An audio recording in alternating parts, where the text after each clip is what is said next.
वो भी अपने सारे वैभव में ऐसे वस्त्र नहीं पहने होंगे जैसे परमेश्वर किनको पहनाता है, फूलों को। खूबसूरत फूल होते हैं जो रात को तैयार होते, फिर सुबह धूप में मुरझा जाते। तुम वस्त्र के लिए क्यों चिंता करते हो? उसी ने कहा है, जब देखो प्रभु कह रहे हैं कि जब तुम अपने परमेश्वर यहोवा की उपासना करोगे तब वो तुम्हें आशीषित करेगा।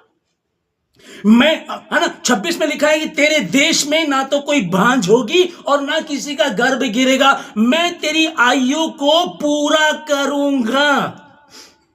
लेकिन किसको?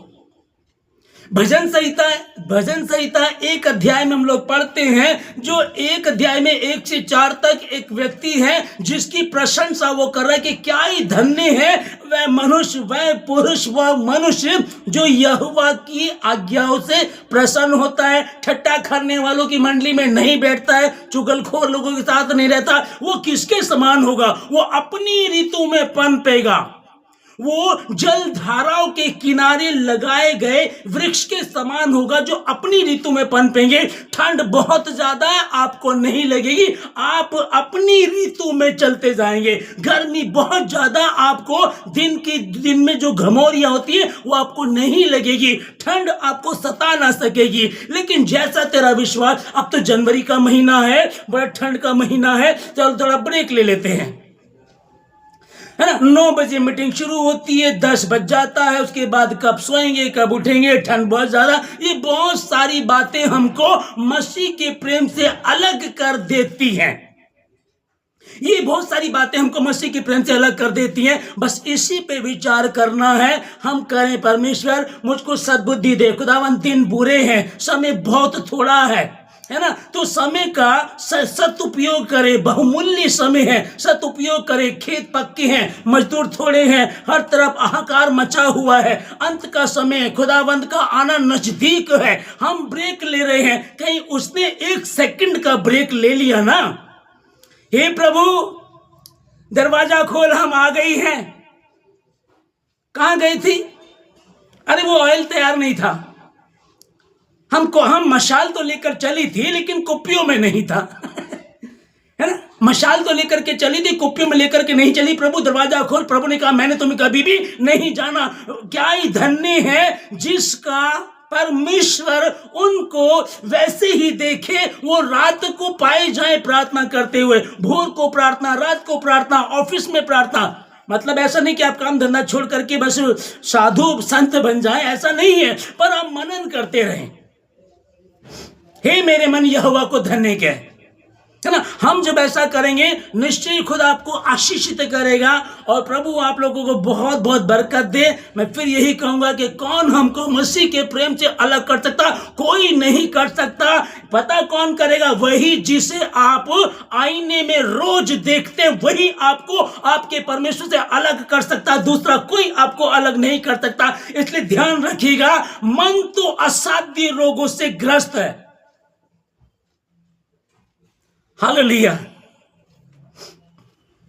मन तो असाध्य रोगों से ग्रस्त है, उसका भेद कौन समझ सकता? इसलिए मन की बातों पर मत जाना, ये तुमको भटका देगा, ये तुमको बहका देगा। हे परमेश्वर मुझे अपने हाथों में ले, परमेश्वर मुझे बुद्धि दे, मुझे समझ दे, मेरे जीवन से अपनी महिमा को ले। प्रभु राजा तेरी महिमा हो। प्रभु मेरी उंगली आप पकड़ लीजिएगा, आपकी उंगली मैं पकड़ूंगा तो जैसे ही कुछ भी, कोई सीरियल आया मैं छोड़ के चला जाऊंगा, कोई मेरा फ्रेंड आया मैं छोड़कर चला जाऊंगा, कोई ठंड आ गई तो मैं हाथ को छोड़ करके चली जाऊंगी। लेकिन अगर आपने मेरी उंगली पकड़ी होगी, अब ठंड आएगी तो छुड़ाओ, अब फेवरेट कोई आपका सीरियल आया तो छुड़ाओ, है ना। तो क्या कहें प्रभु, मैं आपकी उंगली नहीं पकड़ूंगा, नहीं पकड़ूंगी, पर आप मेरी उंगली, मेरा हाथ पकड़ लीजिएगा,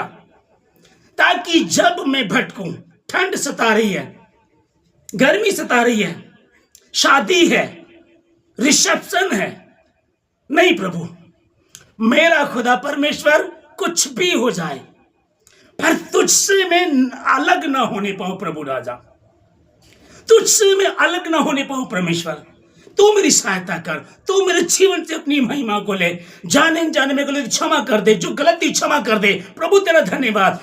2026 के 28 जनवरी को आज परमेश्वर आपने बातें की खुदावंद, तेरा धन्यवाद। पूरा वर्ष आशीषों का होगा, कोई गलती नहीं होगी, कोई दिक्कत नहीं होगी। ठंड आए, गर्मी आए, बारिश हो, कुछ भी होता रहे, मैं तो अपने परमेश्वर के भवन में लेटा रहूंगा, उसी की शरण में पड़ा रहूंगा मैं तो, क्योंकि मैं जानता हूं, हालेलुया, दुनिया की सारी दौलत शौहरत सब कुछ एक तरफ और मेरे परमेश्वर की दया, उसका अनुग्रह, उसका प्रेम एक तरफ। हालेलुया। परमेश्वर आप लोगों को बहुत आशीष दे, खुदा आपको बहुत बरकत दे। बस समझते रहिएगा कि हम डिक्लेयर करते, घोषणा करते हैं, बाइबल में लिखा है कि उसके कोड़े खाने से हम चंगे हो चुके हैं। जब वो क्रूस पर था तो उसके तन पर कोई कपड़ा नहीं था। हम देखते हैं क्रूस पर यीशु मसीह लटके हुए हैं, उनको एक लंगोट बंधी हुई है, वो हम बांधते हैं, उसके तन पर कोई लंगोट भी नहीं थी, वो पूरा का पूरा नंगा था। उसके वस्त्र उतर गए ताकि हमारा नंगापन ना दिखाई दे। वो जो आदम था जिसने गुनाह किया, जब उसने गुनाह किया तो दोनों भागे, हव्वा इधर भागी, आदम इधर भागा। क्या हुआ? परमेश्वर मिलने आया, वो मिलने आया, आदम तुम कहां हो? प्रभु मैं तेरी आवाज सुन करके डर गया था। क्या हुआ? क्या तूने जो मैंने कहा था तूने वो किया? तूने आज्ञा का उल्लंघन किया? नहीं, मैंने नहीं, है ना।